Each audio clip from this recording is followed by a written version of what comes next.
ఇదిగోండి వాళ్ళైతే మటన్ అయితే తెచ్చాం 1 కేజీ అండి. దీంట్లోకి మా స్టైల్లో వండుకుంటున్నానండి నేను, మా టాటా స్టైల్లోనే. అందుకే ఏమేమి పడతాయి మసాలాలు చూపిస్తున్నానండి.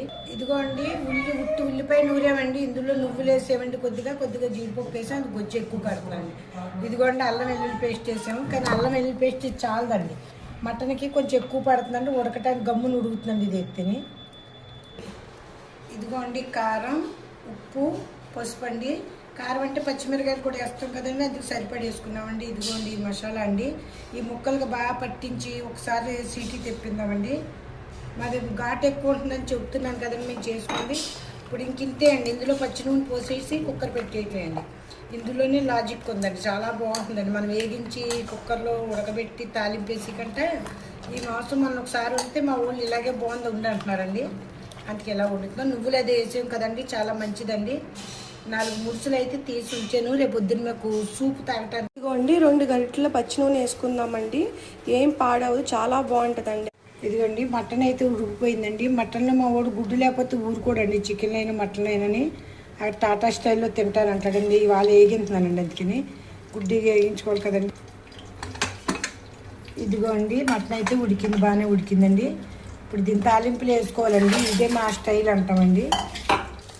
ఇదిగోండి మసాలాలు అయితే గుడ్డు అయితే వేగిపోయింది, తాలింపు వేసుకున్నామండి. ఇదిగోండి తర్వాత ఉల్లి నూరేం కదండి ఇందాక, అది కొంచెం ఉంది, అది కూడా వేగించుకోవాలండి.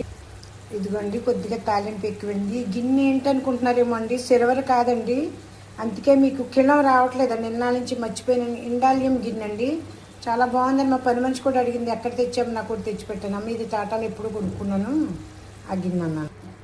ఉల్లి పచ్చివాసన తగ్గి వరకు వేసి వేగించుకోవాలండి. ఇది ఏట మాంసమైనా ఏదైనా మధ్యలో తింటే రుచి అనిపిందండి. రోజు అదే పనిగా తింటే తేడాలు చేస్తాయండి. ఏట మాంసం తినకూడదని ఎవరంటే బాలింతరాలప్పుడు 15 రోజులకి వారానికి ఒకసారి 100 గ్రాములకి కైమా పెట్టారు. ఇప్పుడు అలా కాదండి, 100 కిలోలు లాగితే అవి ప్రాబ్లంలు వస్తున్నాయండి, జబ్బులు చేస్తున్నాయి. అందుకని ఏట మాంసం తినాలండి, కాళ్ళకి బలం అండి, ఒంటికి బలం, మంచిదండి ఆరోగ్యానికి. కానీ మితిమీరి కాదండి. ఇదిగోండి నూనె వదిలేస్తుందంటే చూసారు కదండి, పైకి వచ్చేస్తాను నూనె అంటే వేగిపోయిందండి. ఇందులో కొద్దిగా ఇంకొప్పుడు వేసుకుందామండి, మాంసం దేవేసి వేసుకుందాము, నీరు వేయకుండా మాంసం వేయాలండి. ఇదిగోండి యాగటం అయితే వేగిపోయింది, చూసారు కదా, నూనె వదిలేస్తుందండి, పైకి వస్తాం నూనె వేయటం. కూర అయిపోయిందండి. ఈ గుజ్జు కూడా వేసుకుని మనం మీకు ఎంత రసం కావాలో అంత, మేమైతే చిక్కగా చేసుకుంటాం, చిక్కగా అవుతుంది. మీకు ఎలా ఇష్టమైతే అలా చేసుకోండి, ఉప్పు కారం చూసుకుని. మటన్ కర్రీ అయితే ఫైనల్గా అయిపోయిందండి. ఇది ఇలా తీసుకుని గుడ్డు ఒలుసుకు తింటే దాని లోపల రసం అంటుకుంటే చాలా బాగుంటుందండి. ఇప్పుడు తిన్నట్టు ఫీలింగ్ వస్తుంది.